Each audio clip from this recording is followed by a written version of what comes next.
Krishna, everyone. Hare Krishna. Nice to be with you again. Welcome to another episode of Bhagavatam Bites.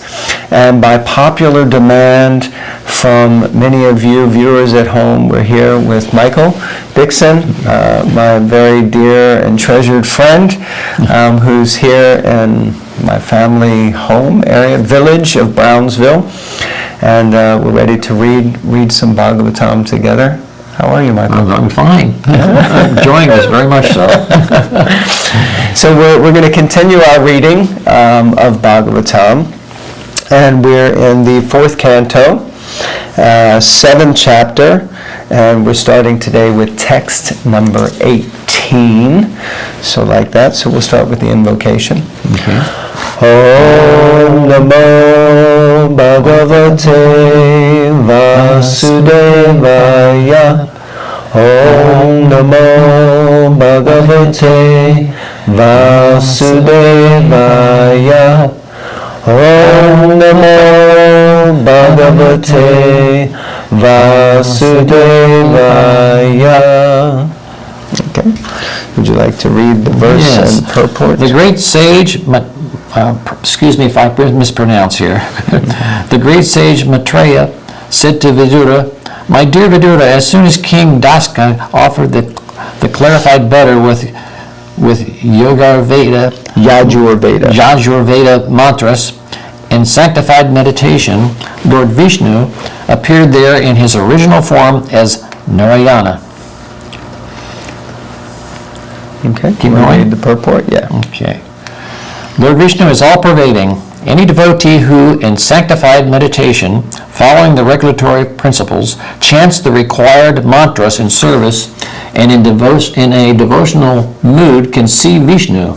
It is said that the Brahma Samhita, that a devotee whose eyes are anointed with the ointment of love of Godhead, can see the Supreme Personality of Godhead always within his heart. Lord Shamasundar is so kind to his devotee. So I guess there's a lot there, and I did explain before we started a little bit of the background of this passage. Of course, Michael you've read this before, but it's been some time ago. Yes, I'm going through the Bhagavatam now for the second time, right? Yes, You're at the end of the 2nd canto. Yeah, right, Yeah. exactly. So this is... Come up shortly. What's that? This will come up shortly. He moves quick through the... I mean, you're reading probably more than an hour a day, right? Yes, mostly around before I go to bed. I do the opposite of what you do, because in the morning I'm kind of up and out at them. So I would do want to mention one thing is the fact that it is very hard difficult to retain all the knowledge that's in that's just in the way it is with when you get to be my age, but it's still speak of my age. it's still worth the read. It's definitely been a life-changing event for me. So let's try to put this in its place. Okay. So there's a conversation between Maitreya Muni and Vidura. And Vidura, you know who Arjuna is. Yes. So Vidura is Arjuna's uncle. Okay. And they sometimes refer to him as Uncle Vidura. So Vidura left Hastinapur, I think before the Battle of Kurukshetra, and he was traveling. He went on pilgrimage, kind of took sannyas. Okay. He just said, "I'm out of here. I don't want anything to do with this." Right. And so in his travels, he met with Maitreya Muni. And Maitreya Muni just so happened to have been present at the time that Krishna himself personally had the conversation with Uddhava. Remember in the 11th canto, Uddhava and Krishna had a conversation. Maitreya Muni was nearby and he overheard that conversation. Okay. So he was very much benefited. So Vidura and Maitreya, both great personalities, are having this conversation. And it's Maitreya who has told Vidura about this whole pastime of Lord Shiva. So like that. So now what he's saying is, okay, my dear Vidura, as soon as King Daksha offered clarified butter, now I don't know, have you ever seen a fire yajna or a fire sacrifice? You haven't been present from one of those? No, I yet? haven't. No. Okay, so we'll have to make sure that gets sorted out at some point. Okay. Clarified butter with the Yajur Veda. Now remember, the Veda was one, and then Srila Vyasadeva, he divided the Vedas into four different sections. Right. One of them is the Yajur, the Yajur Veda. Okay. And the mantras in the Yajur Veda are generally the mantras that are chanted when offering ghee into the fire of into a sacrificial fire. Okay. And so when Daksha offered clarified butter with these mantras and sanctification and sanctified meditation, then Lord Vishnu appeared there in his original form as Narayana. Yeah, it's actually pronounced Narayana. Narayana.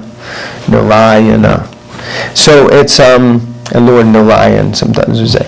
So now, I mean, if we think about this, just stop for a moment. Okay, what's happened is there's been so much devastation, and Lord Shiva, has returned a goat's head to Daksha and fixed up a few of the bits and pieces, and they started the yajna again.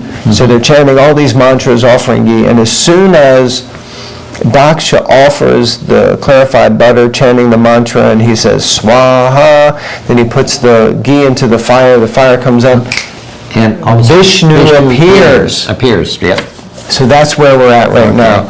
God himself has personally appeared, which is in this assembly, which is pretty significant. Right? Definitely. And that's why in the purport, of course, Prabhupada is saying that Lord Vishnu is all pervading.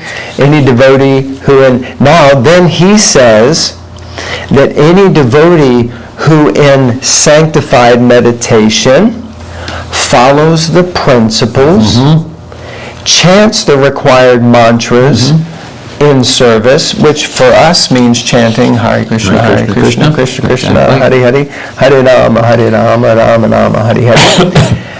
And in a devotional mood, can see Vishnu. So, I mean, we can see Vishnu by also chanting the mantra and following the principles and doing like that. And that's because it's said in the Brahma Samhita that a devotee, I think the verse is Premanjana Charita Bhakti Velochanena, that one whose eyes are anointed with the salve of love can see God. Then you can see. You have the eyes to see. And you can see God how? Because the Supreme Personality of Godhead is always within his heart. Our heart, yes. And then Prabhupada just makes that statement. Lord Shyam Sundar means Krishna is so kind to his devotee. So nice. Yeah. Powerful. Should that be a goal of a devotee to eventually see Krishna? What do you think? I think it should. I agree. Definitely. Yeah, of course. I mean, we should be aspiring. But I guess in one sense, our goal should be to serve Krishna. Well, I tell you, that's a really good question. Srila Prabhupada's guru, Bhaktisiddhanta Saraswati Thakur, he was famous for a statement where he said we should act in such a way that God sees us, not in such a way that we see God. Yes.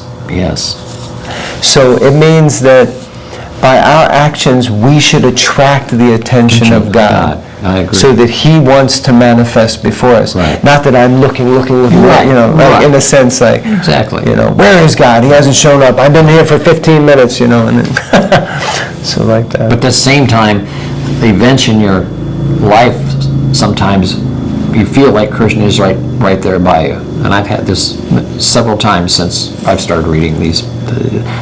Things happen that it just normally would not happen, and always in a positive sense. To most people, they wouldn't maybe be aware of it, but when it happens over and over again,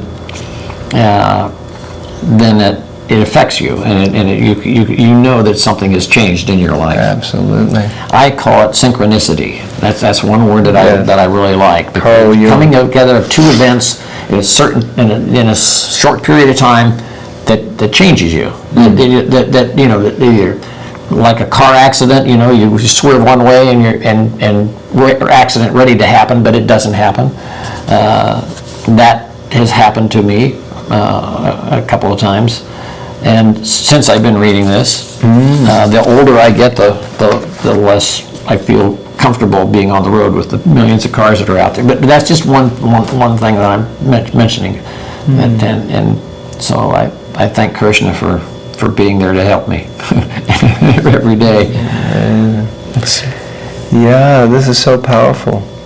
Yeah, we become present, or we become aware of Krishna's presence. Yes, that's in our life, and these little things and synchronicities. I remember, because I used to read the books of Carl Jung. Yeah, right. Yeah. And I never really knew what he was talking about. I thought it was just like deja vu. But then when I got involved with Krishna consciousness, it was like, oh my goodness, like switch went on. I think we mentioned we were just in Columbus recently. And we were only there for a few days. We went to the Sunday program, and at the Sunday program, a devotee we had spoken about that we met in Little Rock, Arkansas. Mm-hmm. He was there. He was there with his wife. They had moved back to Columbus, and we met. And then there was a lady that we met on our trip in Las Vegas. Yeah. She had shifted to like Cincinnati, and she was at and we were like, what are the chances? So it's just like, okay, Krishna, you don't have to ring the bell any louder. Why am I here? What do we need to do? Exactly. I love that when that happens. I just, it's just, but it never happened with intensity that it seems to be happening to me right now. Yeah. Well, when you read Bhagavatam, it's non-different from Krishna, so you're associating with Krishna. I think so. Should we read another verse? Would you like to read another one? Yeah, we have time. Yeah, we definitely do. Lord Narayana was seated on the shoulder of Stotra, or Garuda, who had big wings. As soon as the Lord appeared, all directions were illuminated, diminishing the luster of Brahma and the others present. And you can read the purports, just a short one also. This one here? Yeah. His complexion was black. No, there should be a little... a description of Narayana is given in the following two slokas. Okay. So let's just go on to this. Yeah, okay. His complexion was blackish, his garment yellow like gold, and his helmet as dazzling as the sun. His hair was bluish, the color of black bees, and his face was decorated with earrings. His 8 hands held a conch shell, wheel, club, lotus flower, arrow, bow, shield, and sword, and they were decorated with golden ornaments, such as bangles and bracelets. His whole body resembled a blossoming tree, beautifully decorated with various kinds of flowers. Boy, let's get any more detail than that. I mean, which book can you read, like, where God is described so vividly, I want to read the purport there. Okay, the face of Lord Vishnu, as described in this verse, appears like a lotus flower with bees humming over it. All the ornaments of the body of the Lord Vishnu resemble molten gold of the reddish gold color of the morning sunrise. The Lord appears just as the morning sun rises to protect the whole universal creation. His arms display different weapons, and his 8 hands are compared to the 8 petals of a lotus flower. All the weapons mentioned are for the protection of his devotees. Generally, in the 4 hands of Vishnu, there are a wheel, club, conch shell, and lotus flower. These 4 symbols are seen in the four hands of Vishnu in different arrangements. The club and the wheel are the Lord's symbols of punishment for the demons and the miscreants. And the lotus flower and the conch shell are used to bless the devotees. There are always two classes of men, the devotees and the demons. As confirmed in Bhagavad Gita, the Lord is always ready for the protection of the devotees and annihilation of the demons. There are demons and devotees in the material world, but in the spiritual world there is no such distinction. In other words, Lord Vishnu is the proprietor of both the material and spiritual worlds. In the material world, almost everyone is in the demonic nature. But there are also devotees who appear to be in the material world, although they are always situated in a spiritual world. A devotee's position is always transcendental, and he is always protected by Lord Vishnu. A devotee's position is always transcendental. There's that word again. My favorite word. And he is always protected by Lord Vishnu.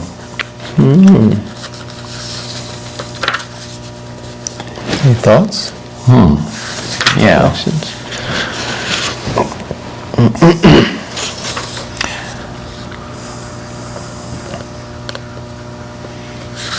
Hold on a minute. The Lord is always ready for the protection of the devotees and annihilation of the demons. And there are demons and devotees in this material world, for sure. But in the spiritual world, there's no such distinction. In other words, Lord Vishnu is the proprietor of both the material and spiritual worlds. Well, it's pretty well self-explanatory. The material world that we live in has its ups and downs. And in the spiritual world, there's only ups. To put it in a simpler way of putting it. And the word transcendental always is what I like I like to pause on.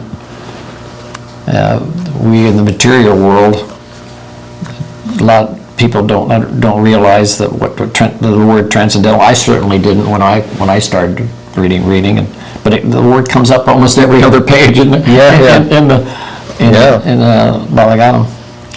And what is that transcending? And I looked it up in the dictionary, and it really doesn't have the effect that it does on as it's used in here. It's transcending supernatural, different realms, and in this case, it has more of a meaning of being parcel of Krishna, and in his spiritual realm of the lokas, which are the worlds beyond the material universe.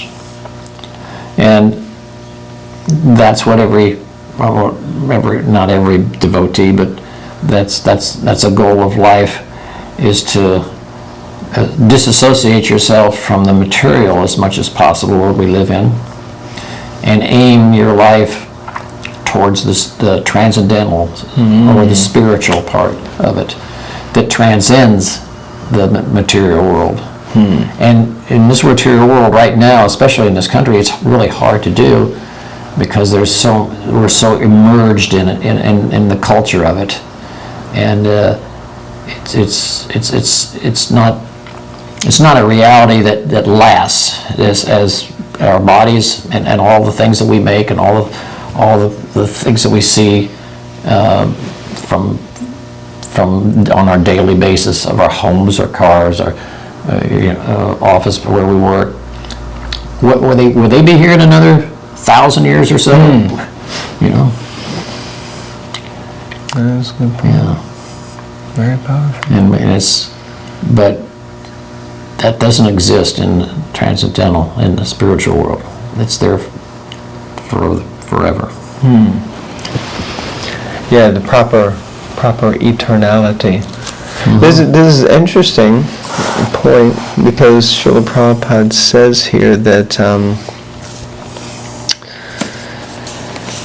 in the material world, almost everyone is of demoniac nature, but there are also devotees who appear to be in the material world.